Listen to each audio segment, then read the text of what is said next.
Imagine só, estamos falando de um homem que a história guardaria com carinho como Jorge III, rei da Grã-Bretanha e Irlanda. Nasceu em 4 de junho de 1738, e hoje quero te levar para conhecer um lugar extraordinário, a majestosa Norfolk House, na elegante Praça St. James, bem no coração de Westminster, essa joia vibrante que é Londres. Seu pai, Frederico, era nada menos que o primogênito e peça fundamental na vida dele. Naquele momento, quem reinava sobre a Inglaterra era Jorge II, no trono desde 1727. Frederico, por sua vez, descendia da ilustre Casa de Hanover, uma dinastia que mudou o rumo da história britânica a partir de 1714.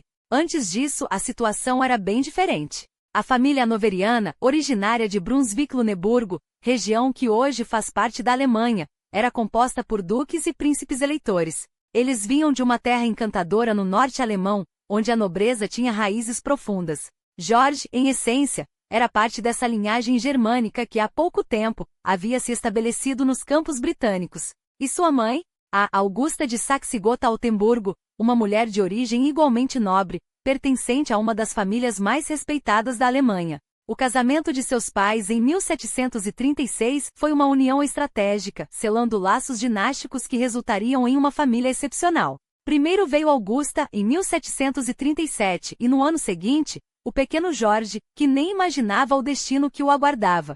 Ele não era apenas mais um herdeiro, era o segundo na linha sucessória do trono britânico, um jovem cheio de promessas da Casa de Hanover. E aqui está um detalhe fascinante: os dois primeiros monarcas hanoverianos, incluindo seu avô, nasceram em Hanover. Jorge, porém, foi o primeiro a vir ao mundo em solo inglês, um símbolo de uma nova era. Sua família, embora de origem germânica, falava alemão com orgulho, mas já estava profundamente integrada à vida britânica. Tudo começou quando a rainha Ana, última dos Stuart, faleceu sem deixar herdeiros.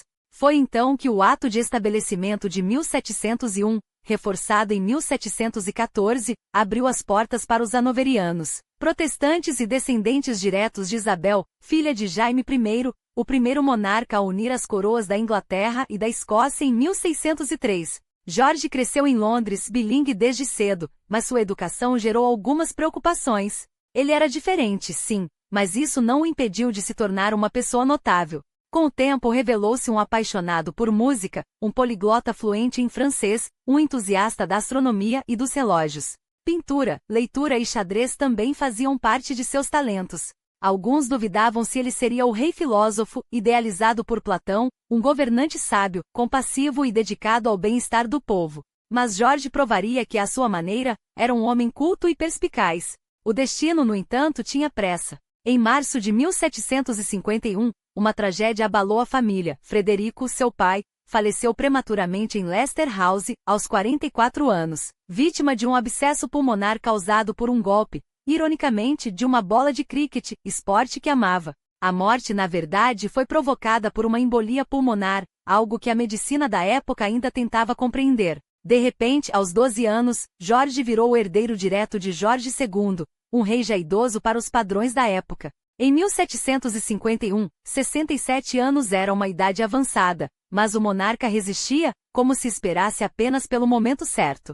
Esse momento chegou em outubro de 1760. Jorge II, quase cego de um olho e com a saúde debilitada, faleceu, deixando o trono para seu neto de 22 anos. Assim, Jorge III assumiu a coroa, marcando o início de um reinado que duraria 6 décadas, um período em que o mundo passaria por transformações profundas. A Europa e o globo estariam à beira de mudanças sem precedentes, e Jorge estaria no centro de tudo. Seu primeiro grande desafio? Uma guerra que já fervilhava há anos. A Grã-Bretanha estava mergulhada no conflito mais abrangente do século, a Guerra dos 7 Anos, que explodira em 1756. De um lado, a França, com seus exércitos combativos espalhados pela Europa, América do Norte, Caribe e Índia; do outro, a Grã-Bretanha, aliada à Prússia e a Portugal, enquanto a Áustria e a Espanha apoiavam os franceses. Era uma disputa por recursos coloniais e supremacia global. Mas quando Jorge assumiu o trono, em 1760, o cenário já começava a se acalmar. A paz estava próxima e, com ela, a chance de um novo capítulo para a nação. Um capítulo que, sob seu comando, seria escrito com mãos firmes e uma visão que mudaria a história. 1763 não foi apenas um ano vitorioso para a Grã-Bretanha, foi o momento em que o destino de um império se redefiniu. Imagine só, as exuberantes terras da Nova França com suas rotas comerciais pulsantes e costões selvagens banhados pelo Atlântico, agora sob a bandeira britânica. Não por acaso, mas por estratégia. Aquela que fora a joia da coroa francesa no Novo Mundo tornará-se o troféu mais cobiçado de Jorge III, um golpe mestre que abalaria o equilíbrio de poder na Europa. Enquanto a França chorava a perda de Quebec e Montreal, a Grã-Bretanha sorria, sabendo que cada porto conquistado, cada colônia assegurada, era um passo rumo à hegemonia incontestável. E Jorge, com apenas 25 anos, já provava que não era um mero espectador da história, era seu arquiteto. Mas a guerra, embora vitoriosa, deixará marcas. Jorge III conhecia bem o peso das batalhas, crescerá ouvindo os ecos dos canhões da Guerra dos 7 Anos, vendo seu pai, o príncipe de Gales, sucumbir à frustração de nunca reinar. Agora era sua vez.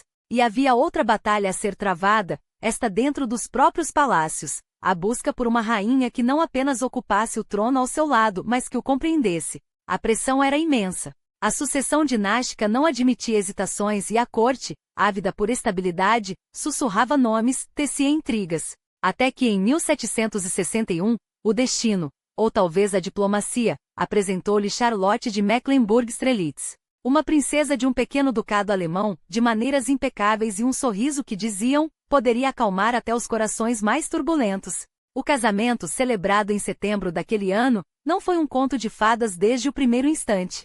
As circunstâncias eram menos que ideais, uma noiva que mal falava inglês, um noivo ainda em luto pela morte do pai, e uma corte que observava cada gesto com lentes de aumento. Mas o que poderia ter sido um arranjo frio e protocolar transformou-se em algo inesperado.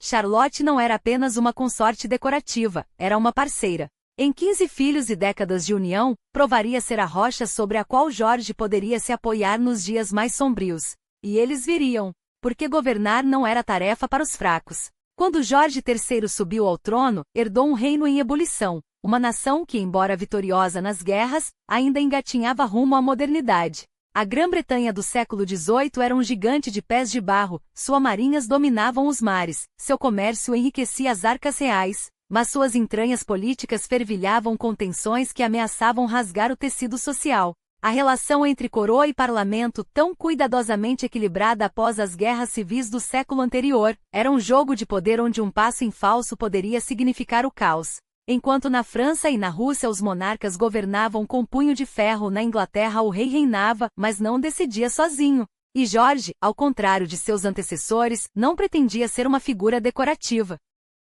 Ele entendia que o verdadeiro poder não estava apenas nos decretos reais, mas na habilidade de navegar pelas águas traiçoeiras da política partidária. E as águas nunca estiveram tão turbulentas. Os Whigs, defensores de um parlamento forte e aliados dos comerciantes que impulsionavam a economia, disputavam cada polegada de influência com os Tories, aristocratas conservadores que ainda sonhavam com os tempos em que a nobreza ditava os rumos do país. Jorge, no entanto, não era um homem de meias medidas. Desde cedo mostrou que não se contentaria em assinar papéis, queria moldar o futuro. E seu primeiro movimento foi ousado. Em 1762, nomeou John Stuart, terceiro conde de Bute, um Tory escocês de confiança, para liderar o governo. A escolha foi um terremoto. Os Whigs, acostumados a dominar a política britânica, viram-se desalojados do poder quase da noite para o dia. A corte ferveu com boatos. Diziam que Bute era pouco mais que um fantoche da mãe de Jorge, a viúva princesa de Gales,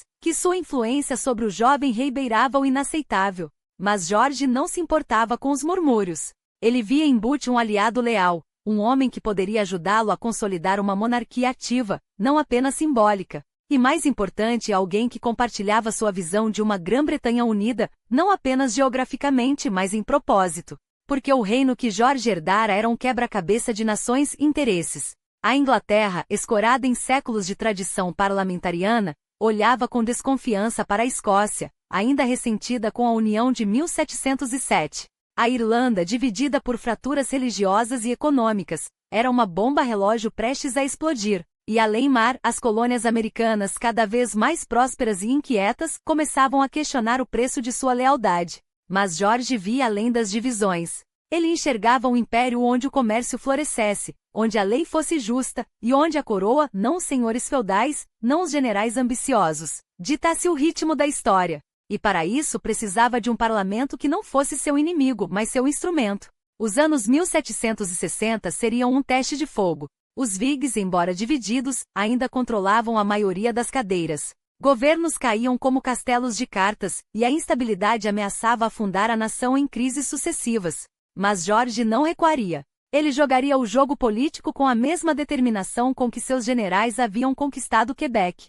Porque no fundo sabia de uma verdade inegável: a Grã-Bretanha não precisava de um rei passivo. Precisava de um líder, e ele estava disposto a sê-lo. Mas o tempo não esperaria por hesitações. Enquanto William Pitt, o velho, refletia sobre o peso de suas decisões em meio à névoa de sua saúde frágil, a máquina do poder britânico não podia parar. O ano de 1766 marcaria um ponto de virada, a formação de um novo gabinete não por acaso, mas por uma necessidade urgente. Pitt, embora enfraquecido, ainda era uma figura central, um dos poucos homens capazes de unir facções divididas em torno de um propósito comum. Sua visão de um império britânico indomável, forjada nas chamas da Guerra dos 7 Anos, havia moldado uma nação.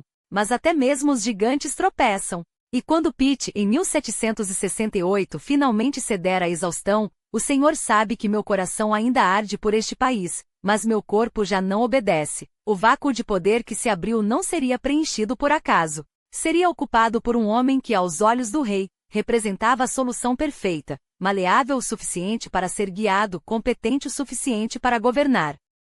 Frederick North, Lord North, não era um revolucionário. Não tinha o fogo retórico de Pitt nem a ambição desmedida de um conquistador, mas era exatamente isso que o tornava ideal. Quando assumiu o cargo de primeiro-ministro em 1770, a Grã-Bretanha precisava de estabilidade, não de heroísmo. E North, com sua habilidade para navegar as águas turbulentas do parlamento e sua lealdade inquestionável à coroa, oferecia justamente isso. 12 anos à frente do governo não são obra do acaso, são o resultado de uma aliança estratégica entre um rei determinado e um premier que entendia o jogo. Jorge III finalmente tinha o parceiro que buscava, um homem que não desafiaria sua autoridade, mas que executaria suas diretrizes com precisão. No entanto, a história raramente se dobra à vontade dos reis. Enquanto Londres celebrava sua aparente tranquilidade, do outro lado do Atlântico, um fogo silencioso começava a queimar. As 13 colônias, aquele mosaico de ambições, fés e rebeldias forjado ao longo de um século e meio, não eram mais o território dócil de outrora.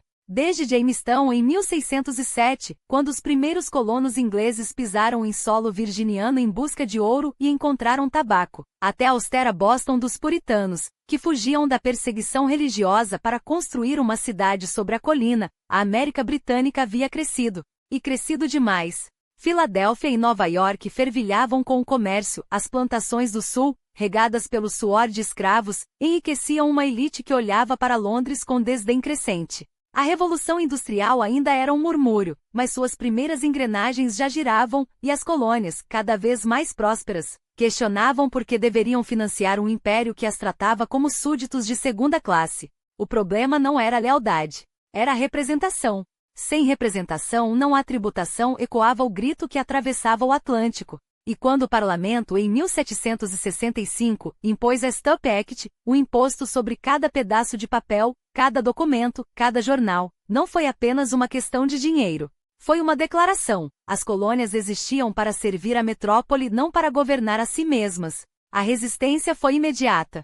Boicotes, motins, assembleias clandestinas. E quando a Stamp Act foi revogada não por justiça, mas por conveniência econômica, o dano já estava feito. Londres havia mostrado sua mão, a força bruta quando necessário, a concessão tática quando conveniente. Mas os colonos já não aceitavam mais o papel de peões. E então veio o chá, e veio Boston, e veio a faísca que acenderia o incêndio. Jorge III, em seu palácio, podia acreditar que o império ainda se curvava à sua vontade. Lord North, com suas manobras parlamentares, podia pensar que a crise era passageira, mas a América já havia decidido seu destino. Quando, em 1776, homens como Jefferson, Adams e Franklin redigiram aquelas palavras que abalaram o mundo, consideramos estas verdades como autoevidentes, que todos os homens são criados iguais, não estavam apenas declarando independência. Estavam desmantelando, tijolo por tijolo, o mito da invencibilidade britânica. E o rei, que tanto se orgulhava de ser um líder, descobriu tarde demais que até mesmo os impérios têm seus limites.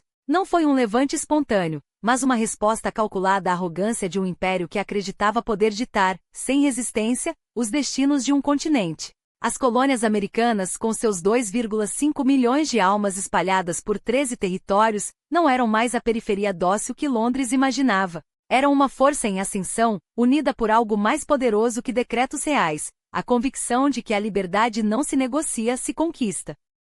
E então veio o Theia Act de 1773, uma manobra astuta ou ingênua, dependendo de quem conta a história. Lord North, com sua pena afiada e seu sorriso de burocrata, acreditava estar fazendo um favor, salvar a Companhia das Índias Orientais de sua montanha de chá encalhado, enquanto reafirmava com elegância o direito de Londres taxar os colonos. Subed Theia. Não, meu caro. Chá legal, vendido a preços irresistíveis com o selo de aprovação do rei. Uma pechincha imperial. O detalhe? Os colonos não queriam pechinchas. Queriam princípios. Boston, a cidade que já fervilhava com o espírito da rebeldia, não demorou a responder. Na noite de 16 de dezembro, enquanto o vento gelado cortava o ar sobre o porto, homens disfarçados de morraus, não por acaso, mas por simbolismo, subiram a bordo dos navios da companhia. Não eram ladrões, eram juízes. E sua sentença foi executada com precisão cirúrgica. 342 baús de chá, rasgados e jogados às águas escuras do Harbor. Um ato de vandalismo? Não. Uma lição. O chá que afundou naquela noite não era apenas folhas secas, era o último suspiro da paciência colonial. Londres, é claro, não entendeu. Ou não quis entender. A resposta veio em março de 1774, com o Boston Port Act, um castigo tão desproporcional quanto revelador. Fechar o porto até que a cidade pagasse pelos baús destruídos. Como se a fome pudesse dobrar a dignidade. Como se um povo que já havia provado o sabor da autodeterminação fosse curvar a cabeça por um punhado de moedas. Os barcos parados no cais eram mais do que embarcações imobilizadas. Eram o símbolo de um império que, em sua fúria, só conseguia cavar mais fundo a própria ruína. Mas a América não era Boston sozinha. As notícias do fechamento do porto correram pelas colônias como fogo em palha seca. Em setembro daquele ano, delegados de 12 colônias, sim, 12 porque a Geórgia ainda hesitava, reuniram-se na Filadélfia. Não como súditos, mas como iguais. O primeiro Congresso Continental não foi um encontro de rebeldes desorganizados, foi o nascimento de uma alternativa. Uma declaração silenciosa, mas inequívoca. Se Londres insistia em governar sem representar, as colônias governariam a si mesmas. E então veio a petição. Um último apelo à razão, endereçado ao rei que já não ouvia ninguém além de seus próprios conselheiros. Repeal the Intolerable Acts pediam. Restore our rights. George III, porém, tinha outros planos. Sua resposta? O som de tambores de guerra. Em abril de 1775, nas planícies de Lexington e Concord, o primeiro sangue foi derramado. Não por acidente, mas por escolha. Os soldados britânicos marchavam para desarmar os colonos. Os colonos, por sua vez, marchavam para algo muito maior, o direito de decidir seu próprio futuro. Thomas Paine, com sua caneta afiada como uma baioneta, colocou em palavras o que todos já sentiam. Common Sense, publicado em janeiro de 1776, não era apenas um panfleto. Era um manifesto. Uma faca nas costelas da lealdade cega. A governo, mesmo em suas melhores horas, é um mal necessário, escreveu. Mas quando se torna insuportável, o povo não só tem o direito como o dever de derrubá-lo. As palavras voaram pelas colônias, vendidas, lidas, sussurradas. Em poucas semanas, Common Sense tornou-se o livro mais lido da América, porque a América finalmente tinha encontrado sua voz. E então, no verão de 1776, veio o golpe final. Não uma petição, não um pedido, mas uma declaração. Redigida por Jefferson, editada por Franklin, aprovada por homens que sabiam que ao assiná-la, estavam selando seu destino para a glória ou para a forca. The History of the Present King of Great Britain is a History of Repeated Injuries and Usurpations, lia-se no documento. George III, o tirano, o opressor, era agora o vilão de uma narrativa que a América escrevia com tinta e sangue. A independência não foi um presente. Foi uma conquista. E quando as últimas palavras da declaração secaram no pergaminho, o mundo soube. Aquele não era mais um conflito entre colônias e metrópole. Era o nascimento de uma nação. E nada, nem exércitos, nem decretos, nem a fúria de um rei, poderia detê-lo. Mas a coroa que George III herdou em 1760 não era um trono de glórias, e sim um assento sobre brasas. As colônias americanas, já inquietas, não tardaram a transformar seu descontentamento em chama. Não era apenas uma questão de impostos, embora a conta da Guerra dos 7 Anos pesasse como uma lâmina sobre o pescoço dos colonos. Era algo mais profundo, a arrogância de um império que exigia lealdade, mas oferecia apenas desdém. George, com sua postura serena e cálculos frios, subestimou o fogo que acendia.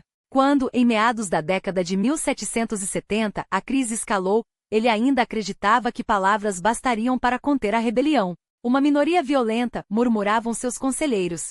Um mau passageiro repetia o rei, como se a história pudesse ser domada com decretos e discursos no parlamento. Mas a história não perdoa os cegos.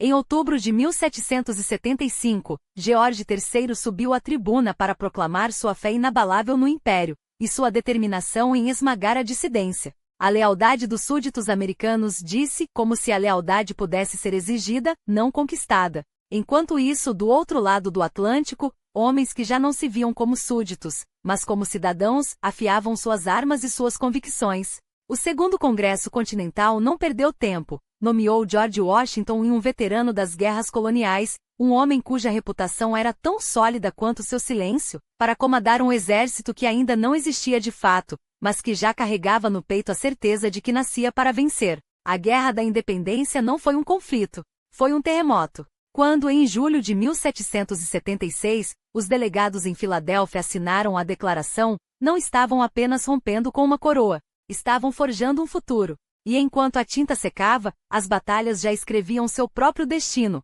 Boston, resistindo até a última trincheira, Nova York, tomada e perdida em jogadas de xadrez sangrentas, Saratoga, onde o orgulho britânico se rendia não apenas às balas, mas à estratégia de um exército que aprendia a vencer enquanto marchava. A vitória em Saratoga não foi um acidente, foi um aviso. E quando a notícia atravessou o oceano, a França, ávida por vingança contra a antiga rival, viu sua chance. O conflito local tornou-se global. A América já não lutava sozinha. Os anos seguintes foram um turbilhão de sangue e esperança. O inverno em Valley Forge, onde Washington mantinha suas tropas unidas mais pela força da vontade do que pela comida que faltava. A traição de Benedict Arnold, um lembrete amargo de que até os heróis podem cair. A campanha implacável de Corvallis pelo Sul, onde cada vitória britânica plantava a semente de sua própria derrota, porque um exército pode queimar vilas, mas não pode apagar a ideia de liberdade. Até que chegou Yorktown, outubro de 1781,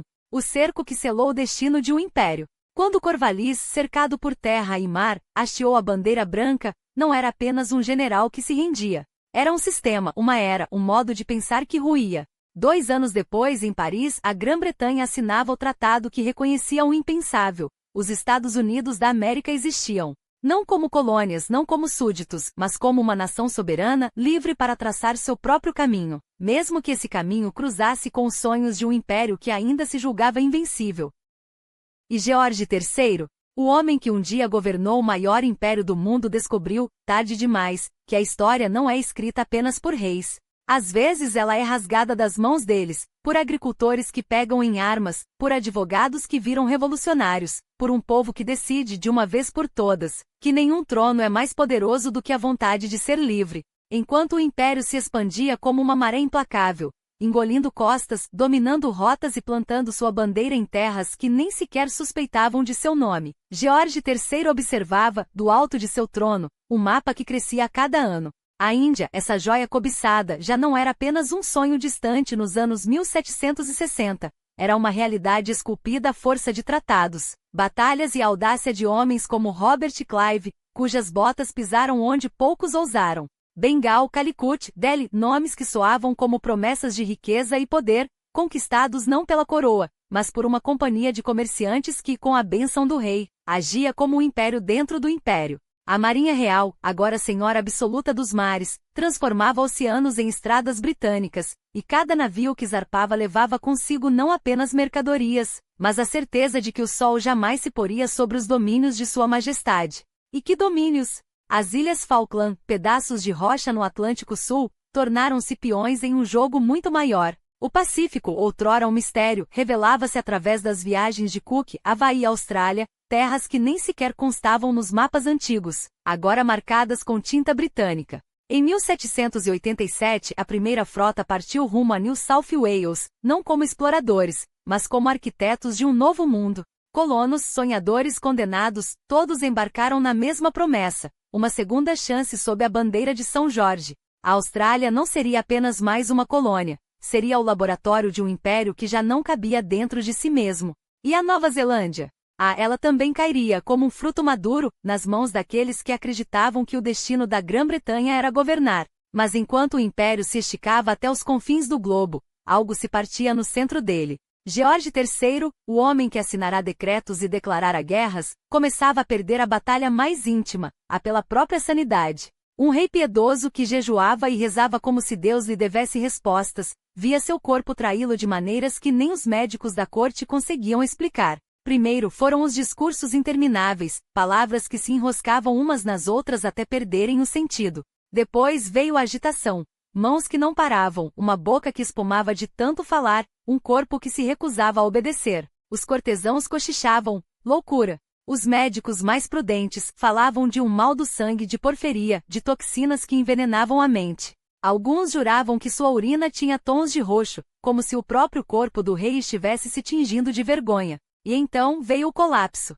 Em 1788, George III afundou em um abismo do qual nem mesmo os banhos de Sheltenham conseguiram resgatá-lo. Seus filhos olhavam com horror, o parlamento com cálculo. O príncipe de Gales, futuro George IV, aguardava sua hora como um abutre elegante, enquanto os ministros debatiam em voz baixa. O que fazer com um rei que já não reina sobre si mesmo? A regência foi a solução, um governo sem coroação, um trono ocupado por um homem que sonhava com o poder, mas não com a responsabilidade. E George? Ele permanecia lá, aprisionado em seus próprios delírios, ora gritando com árvores que acreditava serem embaixadores franceses, ora escrevendo cartas infinitas a um parlamento que já não o ouvia.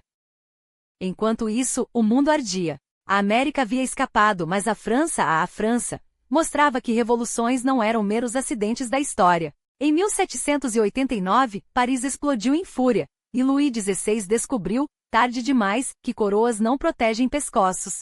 George III, em seus momentos de lucidez, deve ter sentido o cheiro de sangue no ar. A Grã-Bretanha, que tanto temera a rebelião além-mar, agora via o espectro da guilhotina pairar sobre a Europa. E o Império? Ele continuava a crescer como um organismo vivo indiferente à fragilidade do homem que o comandava. Porque impérios não têm consciência, eles apenas consomem. Mas a história, ironicamente, não se escreve apenas com conquistas. Ela também se escreve com silêncios, com os suspiros de um rei que nos últimos anos, mal reconhecia o próprio nome. Nos primeiros anos do século XIX, George III era uma sombra. Cego, surdo, louco, ele vagava pelos corredores de Windsor como um fantasma de si mesmo, enquanto seu filho governava e seu império seguia adiante, indiferente. 60 anos de reinado e no fim nem mesmo a glória de um império onde o sol nunca se punha conseguia ofuscar a tragédia de um homem que perdeu tudo, a América, a sanidade, e por fim, a si mesmo. E assim, enquanto as colônias se agitavam, enquanto a França queimava, enquanto a Índia gemia sob o peso do domínio britânico, George III morria em 1820, não como um conquistador, mas como um homem quebrado. Seu legado? O império que ele ajudou a construir, mas nunca verdadeiramente entendeu. Um trono que sobreviveu a ele, mas que já não pertencia aos reis. Pertencia aos banqueiros, aos generais, aos homens que, como Clive, sabiam que o poder não se herda, se toma. E o sol? O sol ainda brilhava. Mas não por muito tempo. Enquanto a Assembleia Nacional Francesa se preparava para desferir o golpe final no verão de 1789, o rei já não governava, apenas sobrevivia. E a rainha? Maria Antonieta, outrora símbolo do esplendor de Versalhes, agora era uma prisioneira em Paris, cercada por multidões que antes se curvavam e agora cuspiam. A revolução não era mais uma rebelião, era um abismo que engolia a si mesmo, radicalizando-se a cada decreto, a cada cabeça que rolava. Em 1792, a monarquia caiu. Em 21 de janeiro de 1793, Luís XVI subiu ao cadafalso, e o mundo assistiu, entre o horror e o fascínio, ao nascimento de uma república forjada no sangue dos Bourbons. Maria Antonieta seguiu em outubro, E até mesmo George III, aquele homem que passará a vida a assinar ordens de execução sem pestanejar, recuou diante daquilo. Demasiado brutal, murmuraria, como se a decapitação de um rei não fosse o epílogo lógico de um sistema que ele próprio ajudara a pode rir. E assim, a Europa acordou. Não para aplaudir, mas para tremar. Porque a França não era mais um reino, era um exemplo. E exemplos, quando são de fogo, queimam quem os observa de perto. A Áustria, com sua imperatriz Maria Teresa ainda fresca na memória, não podia permitir que a chama revolucionária lambesse suas fronteiras. A Prússia, com seus generais de bigode cerimonioso, viu na desordem uma chance de expandir seu próprio poder. E a Grã-Bretanha? A Grã-Bretanha tinha William Pitt, o moço, um homem que aos 24 anos, já governava com a frialdade de um estrategista e a obstinação de um puritano. Filho de um primeiro-ministro, herdeiro de um nome que pesava mais que qualquer coroação, Pitt não acreditava em acasos. Quando a França declarou guerra em 1793, ele não viu uma tragédia, viu uma oportunidade. Uma oportunidade de esmagar a revolução no berço, de provar que a ordem, mesmo a ordem podre dos reis, ainda valia mais que os gritos de liberté nas ruas de Paris.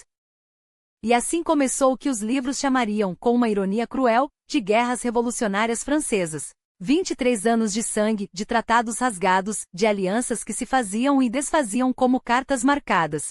Pitt, o arquiteto dessa resistência, não era um homem de guerras, era um homem de números. Reformou os impostos, financiou exércitos, transformou a dívida nacional em arma. Enquanto a França se afogava em seu próprio radicalismo, com o terror de Robespierre, com os generais que se devoravam uns aos outros, Pitt mantinha a Grã-Bretanha de pé, não por amor ao rei, mas por uma fé inquebrantável no sistema. Um sistema que ele sabia só sobreviveria se a França fosse reduzida a cinzas. Mas a França não se curvou. Em vez disso, inventou a guerra moderna. Em 1793, a Convenção Nacional decretou a levée en masse. Cada homem válido era agora um soldado. Não mais exércitos de mercenários, mas uma nação em armas. E à frente desse exército, surgiu um homem que não acreditava em reis, nem em deuses, nem em Pitt, apenas em si mesmo.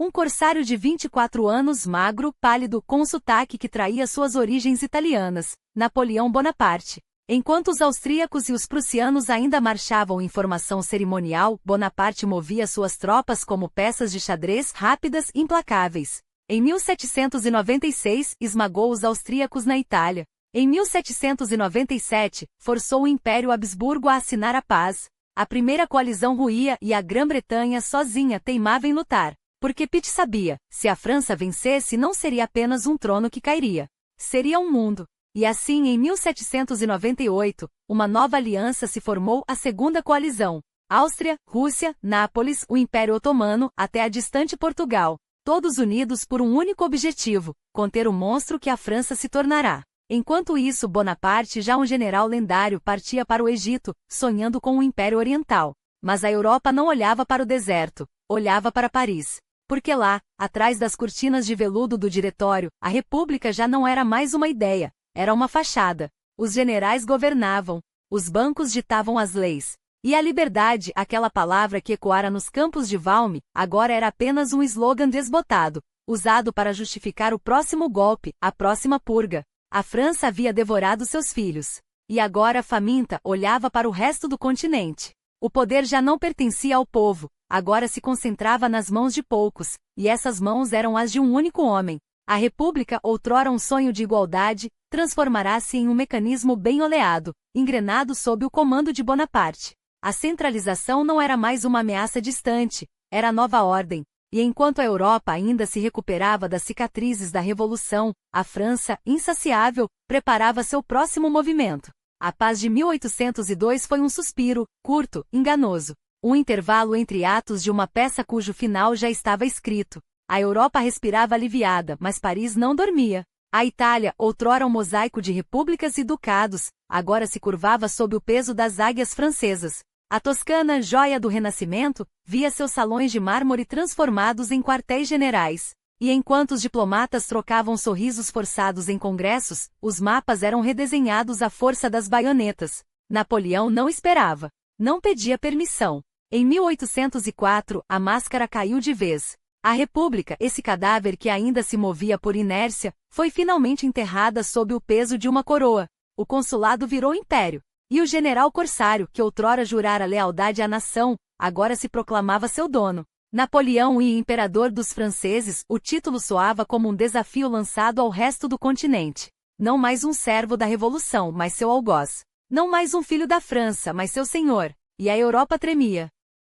Do outro lado do canal, a Grã-Bretanha observava os punhos cerrados. Pitt, o jovem, já não era o mesmo homem que desafiara a França revolucionária com discursos inflamados. Agora via seu reino à beira do abismo. A Irlanda, ferida aberta desde 1798, ainda sangrava. Os United Irishmen, aqueles sonhadores que ousaram beijar a bandeira tricolor e jurar lealdade a uma república, haviam sido esmagados, but not forgotten.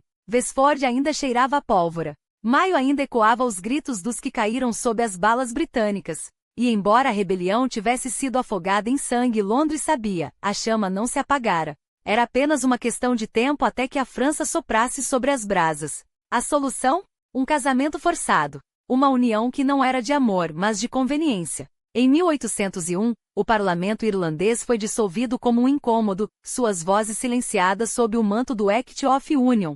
Agora, os lordes de Dublin teriam que se curvar perante Westminster. Os católicos, esmagados por séculos de leis penais, ganharam migalhas, o direito de sentar no parlamento, mas não o de governar. A Irlanda não era mais uma nação, era um apêndice. E George III, esse rei gago e frágil, ganhava um novo título, rei do Reino Unido da Grã-Bretanha e Irlanda. Uma coroa mais pesada, um império mais instável. Mas a paz duraria? Claro que não. Em 1803, a máscara da diplomacia rasgou-se de vez.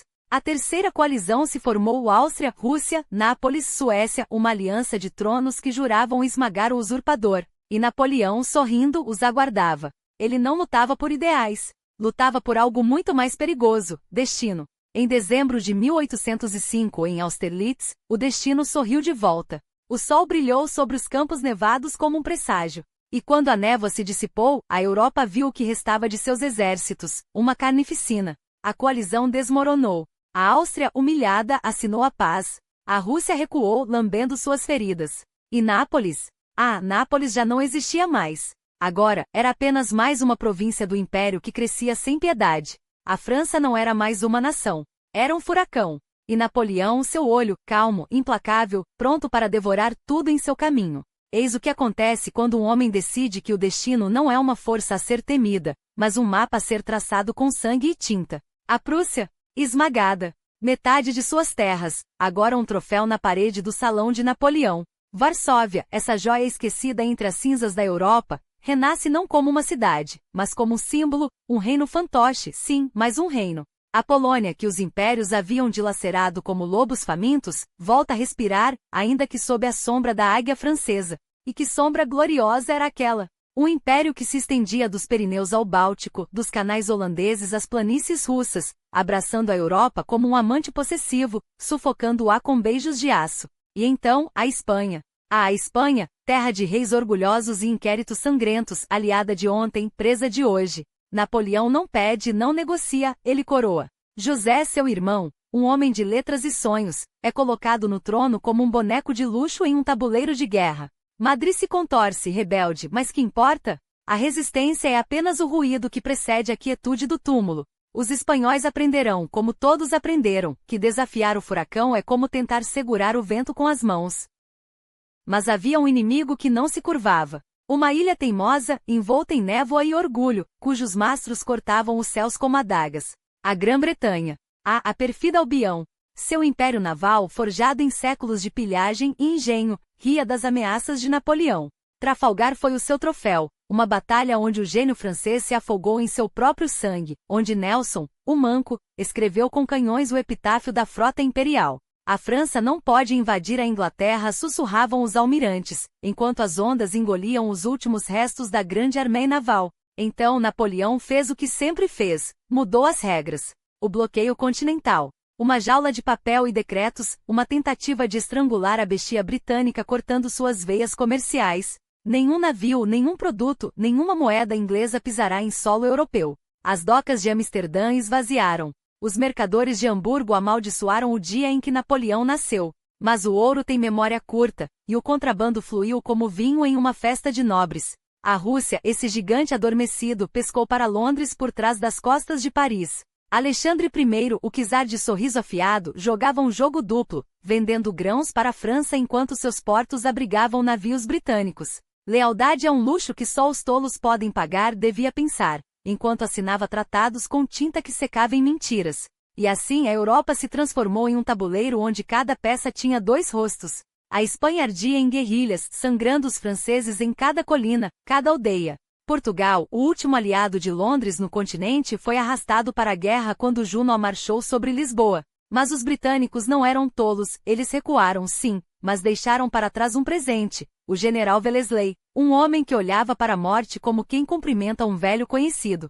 E enquanto Napoleão sonhava com Moscovo, enquanto seus marechais sufocavam a Áustria pela segunda vez em Wagram, a semente da ruína já havia sido plantada. Na Península Ibérica, entre o pó e o suor, um exército britânico aprendia a dançar com a Grande Armée, e cada passo era um golpe de faca nas costas do Império. Enquanto isso, além do canal, a Grã-Bretanha não apenas resistia, ela se reinventava.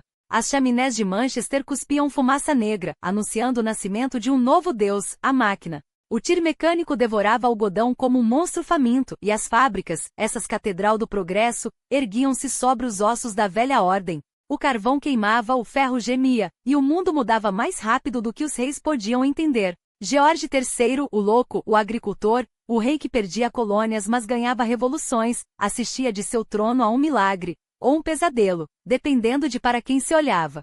A spinning jenny de Hargreaves, o motor a vapor de Watt, os campos drenados por Farmer George. Era como se a própria terra estivesse conspirando para forjar um império não de espadas, mas de engrenagens.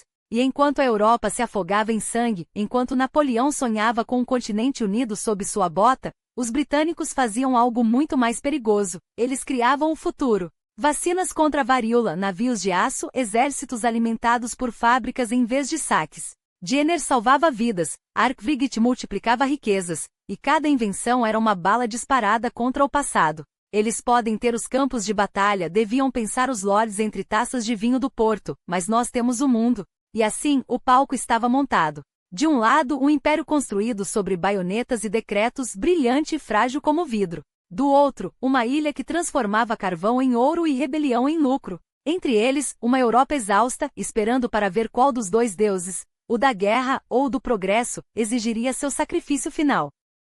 Mas enquanto a Europa se debatia entre canhões e algoritmos, outro tipo de revolução silenciava seus inimigos de forma muito mais elegante, não com sangue, mas com ciência. E no centro dessa batalha invisível estava uma mulher, não, perdoe-me, um homem, cujo nome seria gravado não em monumentos de mármore, mas no próprio código da humanidade, Edward Jenner. Imaginem a cena, um médico de província em Gloucester com as mãos ainda marcadas pelo cheiro de curativos e ervas, segurando não uma espada mas uma agulha. Senhores, ele poderia ter dito, com a calma de quem sabe que está prestes a reescrever o destino, a varíola é uma tirana. Mas hoje nós a destronamos. E com um gesto quase poético, um risquinho de pus de vaca na pele de um menino, nascia a vacina. Não era magia. Era pior, era progresso. E o progresso, como bem sabiam os reis, não pede permissão. Claro, houve quem torcesse o nariz. Cowpox. Injetar isso em crianças? Os puristas da medicina, aqueles que ainda acreditavam que sanguessugas eram a resposta para tudo, devem ter se contorcido. Mas os resultados? Os resultados eram uma afronta à própria morte. Crianças que deveriam estar condenadas brincavam nas ruas. Famílias que já haviam enterrado metade do seu sorriam, incrédulas, diante do impossível, uma vitória sem cadáveres. E quando a notícia chegou aos ouvidos do rei, sim, aquele rei, o mesmo que assinava tratados e declarava guerras, até a coroa se curvou. Jorge III, com a bênção da rainha Charlotte, cujo apoio, digam o que disserem, valia mais que um exército, não apenas abraçou o método como o transformou em arma de Estado. Os príncipes reais foram os primeiros a receber a vacina, um gesto que valia mais que 1000 proclamações.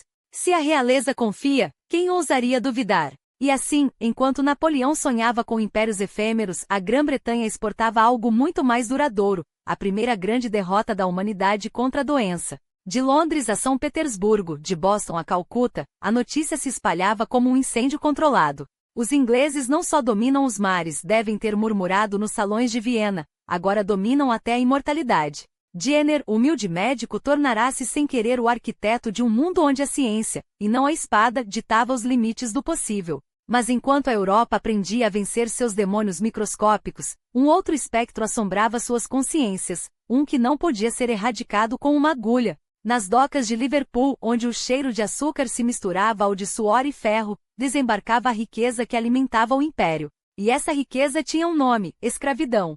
Liverpool. A cidade que o ouro do tráfico transformará em joia do norte, cujos cais brilhavam com o lucro de cada vida embarcada à força. Progresso, diziam seus comerciantes, enquanto contavam as moedas manchadas de sangue. Necessidade, justificavam os donos de plantações, cujos canaviais no Caribe cresciam regados com lágrimas. Mas até mesmo o mais cego dos lucros não podia ignorar o fato de que em algum lugar entre os porões dos navios e os salões do parlamento, uma verdade inconveniente ganhava voz: nenhum império pode ser grande se for construído sobre ossos. E foi aqui que Jorge III, o mesmo que financiara vacinas e guerras, enfrentou seu teste mais cruel. Homem de fé em um tempo de ceticismo, ele sabia que alguns pecados não podiam ser lavados nem com ouro nem com coroas. Em 1772, um caso chegou aos tribunais de Londres que faria tremer os alicerces do comércio respeitável. James Somerset, um homem negro escravizado, havia fugido de seu senhor em solo inglês. Quando foi recapturado e amarrado a um navio com destino à Jamaica, seus advogados, entre eles o incansável Granville Sharp, fizeram uma pergunta simples, mas explosiva: como pode um homem ser propriedade em um país onde a lei comum proclama que o ar da Inglaterra é livre? O juiz Lord Mansfield, com a frieza de quem sabe que está prestes a acender um rastilho, declarou: a escravidão é de tal natureza que só pode ser autorizada por lei positiva, e nenhuma lei inglesa a sanciona. Uma frase, apenas uma frase, mas suficiente para rachar ao meio o mito da superioridade moral britânica. De repente os abolicionistas, aqueles sonhadores incômodos, como Wilberforce com sua teimosia evangélica e Hannah More com suas cartas inflamadas, tinham um precedente. E precedentes, como bem sabiam os advogados, são as sementes das revoluções. Não que a batalha fosse fácil. Os interessados no tráfico, aqueles que enriqueciam enquanto outros morriam, não entregariam seu ouro sem luta. Mas algo havia mudado.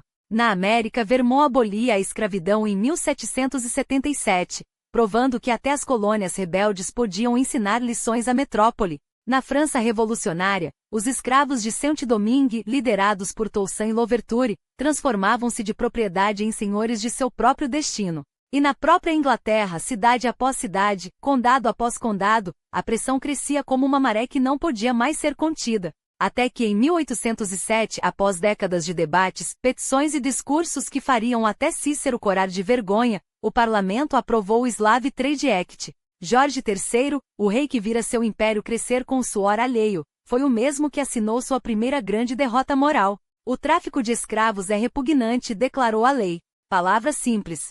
Mas atrás delas uma verdade atroz: o império que se gabava de iluminar o mundo havia, por séculos, lucrado com sua escuridão. Claro, a batalha não terminara ali. A escravidão em si só seria abolida no império em 1833, depois de mais lutas, mais sangue e mais hipocrisia. Mas em 1807, algo havia sido quebrado para sempre: a ilusão de que o progresso poderia ser seletivo, que uma nação poderia ser moderna em suas fábricas e medieval em seus navios, que a liberdade era um privilégio, não um direito. E enquanto isso, em um canto de Londres, as portas do British Museum se abriam, outro legado de Jorge III, para guardar não só os tesouros saqueados de impérios distantes, mas também a memória de um tempo em que a Grã-Bretanha teve que escolher, finalmente, entre ser grande ou ser justa. A história, como sempre, julgará se ela fez a escolha certa. E aqui está o paradoxo que a história tanto adora. Enquanto a Europa se consumia em chamas, enquanto Napoleão marchava sobre Moscou e os exércitos se desfiavam no gelo russo, a Grã-Bretanha de Jorge III não era apenas um império em guerra,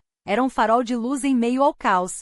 Um reino que, mesmo sob o peso de 2 décadas de conflito, conseguia erguer não apenas canhões, mas também bibliotecas. Não apenas fortalezas, mas galeria de arte. Não apenas estratégias de batalha, mas os alicerces de uma nação que ousava pensar. Imagine só, em pleno cerco continental, enquanto os generais europeus se afogavam em sangue e neve, Jorge III, esse rei tão mal compreendido, estava reunindo uma coleção que faria inveja aos próprios Médicis.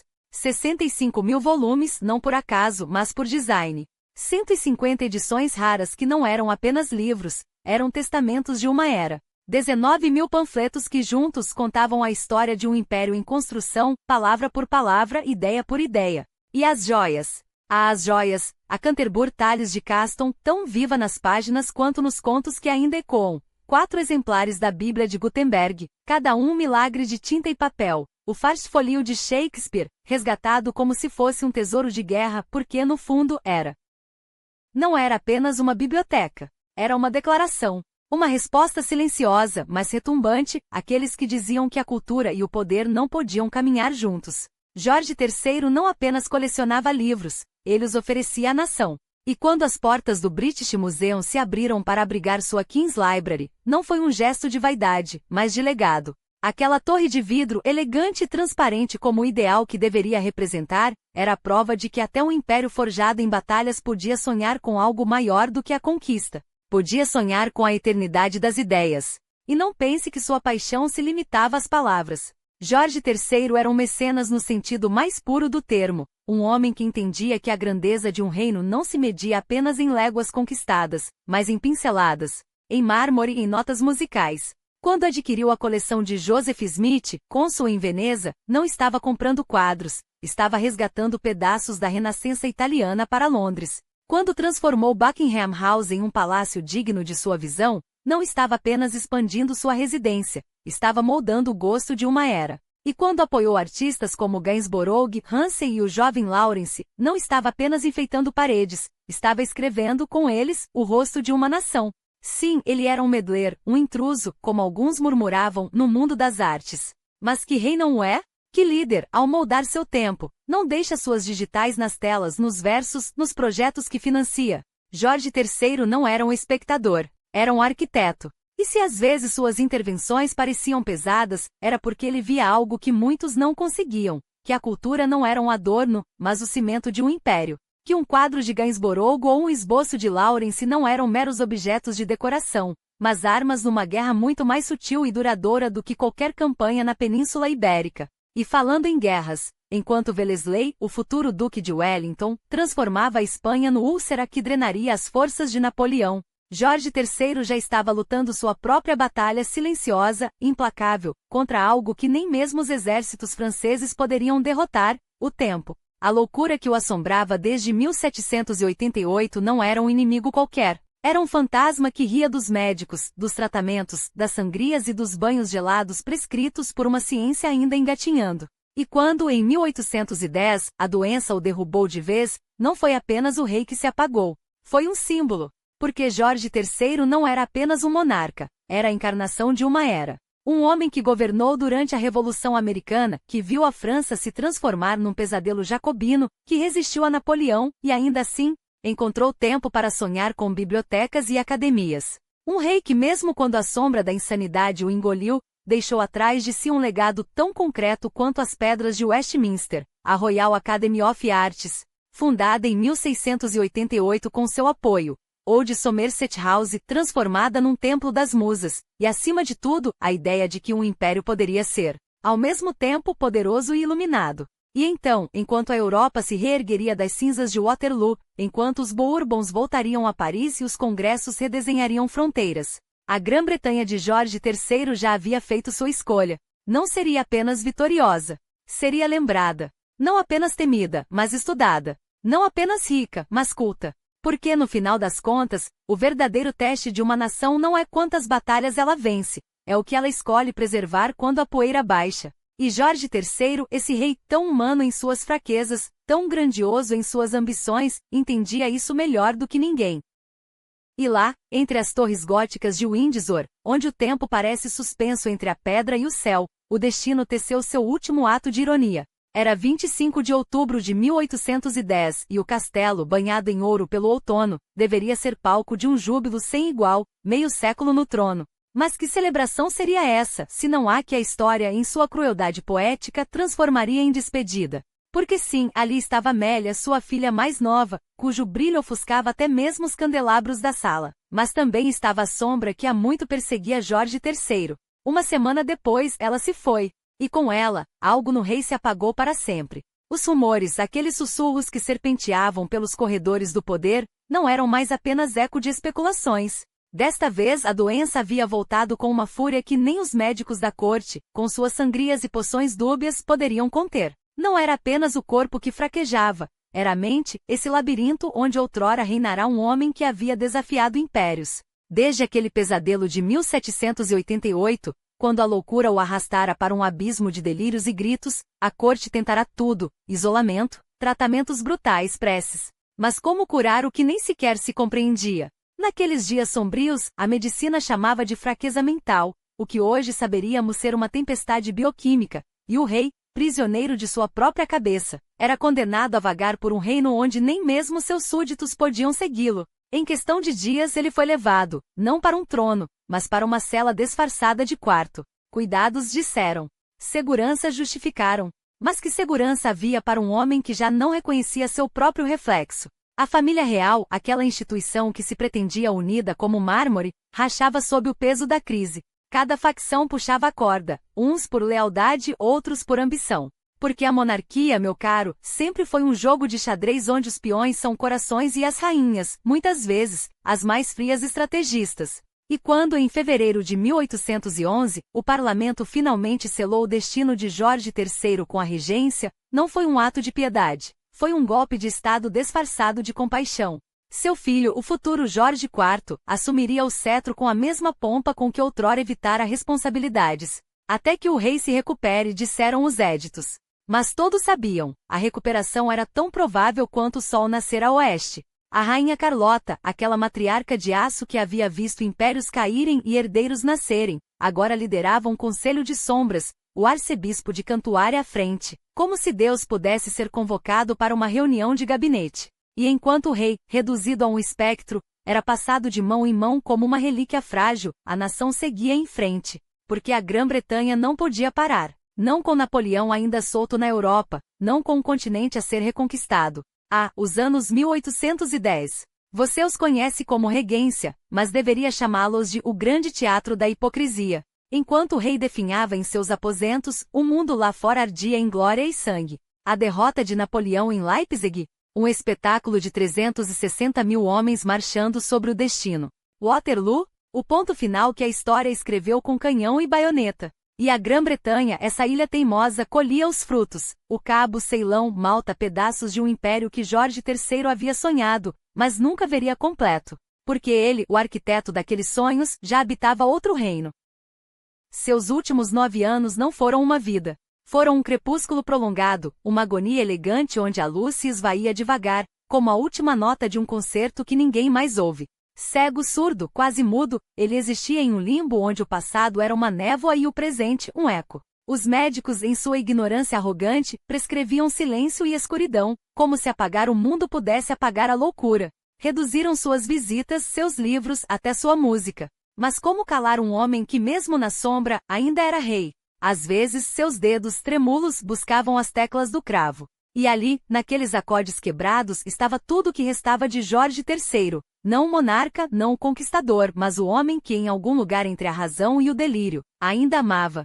E assim, entre o som abafado das teclas e o peso da história, ele se foi. Mesmo com a surdez roubando-lhe os últimos fios de melodia, Jorge III insistia, os dedos teimosos tentando resgatar, uma última vez, o que a loucura e o tempo lhe haviam tirado. Não seria maravilhoso tocarmos juntos no cravo? Murmurava, como se a música pudesse costurar os retalhos de um reinado que se desfiava. Aquela casa, aliás, já havia abrigado outro gênio, Handel, o mestre que compôs hinos para coroar reis e deuses. Jorge o admirava. Admirava-o tanto que, em seus delírios, chegava a confundi-lo com os anjos que, dizia, visitavam seus aposentos. Mas os anjos não vieram buscá-lo em Windsor, naquela manhã gelada de 29 de janeiro de 1820. Veio apenas o silêncio, um silêncio tão espesso quanto as paredes da capela de São Jorge, onde seu corpo foi depositado, entre os ecos dos salmos que ele próprio já não podia ouvir. 2 séculos depois, ainda nos perguntamos, o que restou daquele homem que reinou por 6 décadas, enquanto o Império Britânico se esticava como um tecido rasgado pelos ventos da ambição.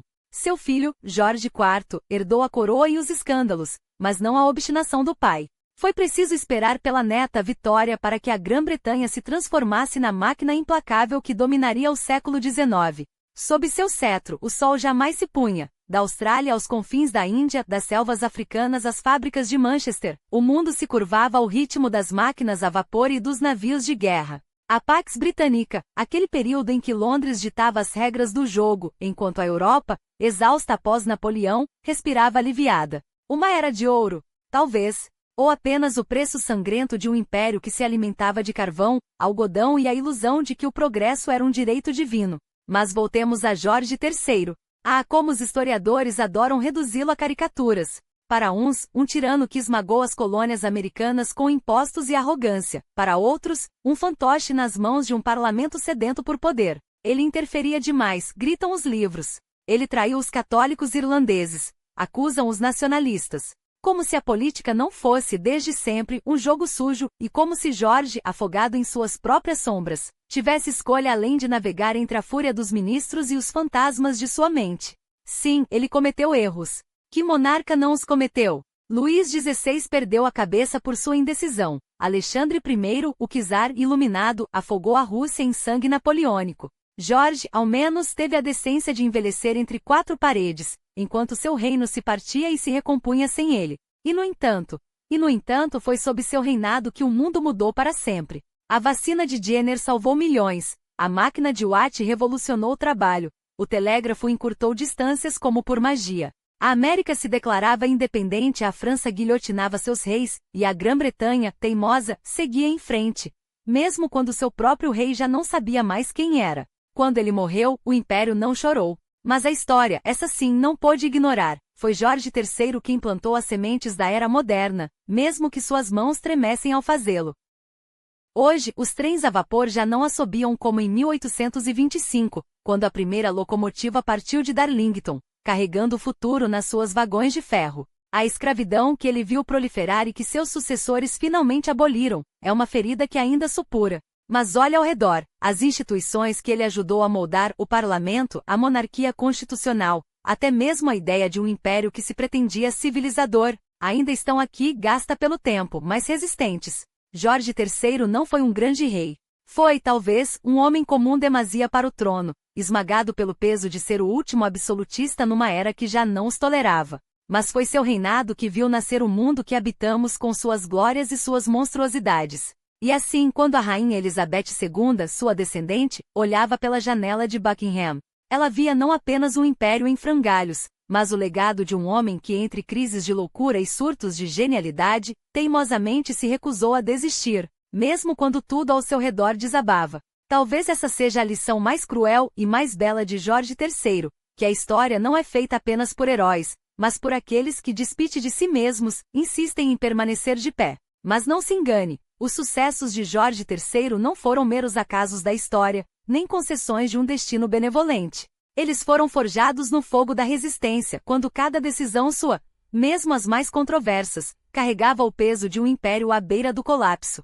Você pode questionar seus métodos, pode torcer o nariz para suas escolhas mais duras, mas não pode negar que sob seu reinado, a Grã-Bretanha não apenas sobreviveu como se reinventou. A Revolução Industrial não foi um milagre, foi o resultado de uma visão obstinada que mesmo nas trevas da doença, nunca deixou de apostar no futuro. As colônias perdidas na América? Sim, uma ferida aberta. Mas e as rotas comerciais que se expandiram para a Ásia? E a marinha que se tornou a mais temida dos sete mares? E a cultura que floresceu, de Jane Austen a William Blake, enquanto o mundo ardia em revoluções? Isso não foi sorte.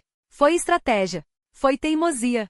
Foi um homem que, mesmo quando o mundo chamava de louco, continuou a assinar decretos com as mãos trêmulas, porque sabia que desistir não era uma opção. Agora me diga, quando você olha para Jorge III, o que vê? Um tirano, como os livros didáticos insistem em pintar. Ou um rei que, em meio ao caos de sua própria mente e de uma era que não perdoava fraquezas, escolheu carregar o fardo de um império nas costas, mesmo que isso quebrasse? Não estou pedindo que você o canonize. Estou pedindo que olhe além do rótulo. Porque a história não é preta no branco, é feita de sombras e nuances, de homens que foram vilões e heróis no mesmo ato, dependendo de quem conta a história. E se você ainda duvida, permita-me um desafio. Escolha um ano. Qualquer um. 1776, quando a América se rebelou. 1805, quando Nelson esmagou a frota franco-espanhola em Trafalgar. 1811, quando a loucura finalmente o consumiu e seu filho assumiu a regência. Ou até 1820, quando ele morreu cego, surdo e esquecido, enquanto o império que ajudou a construir seguia adiante sem ele. Analise esses momentos. Pergunte-se, o que você teria feito no lugar dele? Porque é fácil julgar da poltrona com séculos de distância. Difícil é governar quando o mundo está em chamas e sua própria mente é o maior inimigo. E enquanto você reflete, deixe-me compartilhar algo que vai além dos livros de história. Porque aqui entre nós, a verdadeira magia não está nos tratados ou nas batalhas, está nas pessoas. Nas escolhas que fizeram, nos erros que cometeram, nas cicatrizes que carregaram. E é por isso que preparei algo especial para você. Perfis que vão além dos retratos empoeirados, documentários que desvendam não só os reis e rainhas, mas os poetas, os generais, os loucos e os gênios que moldaram tudo isso. Desde as rotinas noturnas de um monarca atormentado até os bastidores da Batalha de Little Bigor. Sim, porque a história não é feita só de coroas, mas também de sangue, suor e decisões tomadas à meia-noite. Se você, como eu, acredita que o passado não é um museu estático, mas um espelho que reflete nosso próprio tempo, então vem comigo. O link está na descrição. E se gostar do que encontrar por lá, considere se juntar a nós. Porque a história não se conta sozinha. Ela se vive, se discute, se questiona. E eu estou aqui, esperando por você. Sempre.